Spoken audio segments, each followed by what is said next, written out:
रोहित शर्मा को खेल सरीगला आउ देखा मिलनी पड़िया रोहित को बैटिंग दिनिकिया टी20 पर टेस्ट रे मध्य रोहित को बैटिंग आउ स्कोर आसुनथला आउ चलित वर्ष खेला आईपीएल रे मुंबई इंडियंस पक्ष खेलुथिया रोहित शर्मा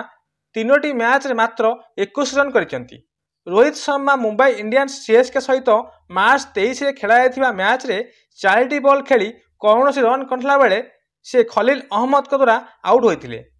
सेहीपरि मार्च 23 रे मुंबई इंडियंस सहित गुजरात मैच रे से रोहित शर्मा 4टी बॉल रे 8 रन करी सिराज को बॉल रे बोल्ड होइथिले। सेहीपरि तृतीय मैच बा गतकाली खेला मुंबई इंडियंस केकेआर मध्य मैच रे रोहित 12 बॉल खेली 13 रन करी आउट होइथिले जहाँकि रोहित आईपीएल 2025 रे एपर्यंत 3टी मैच खेली मात्र 21 रन करथिला बेले रोहित को फैंस एबे कहउचंती जे किए किए कहबे आरंभ कलेनी रोहित टी20 आईपीएल रु मध्य अवसर नहीं जातु जदि यह सत हुए ताहले आ पड़िया रोहित को बैटिंग को देखा मिलना पड़िया।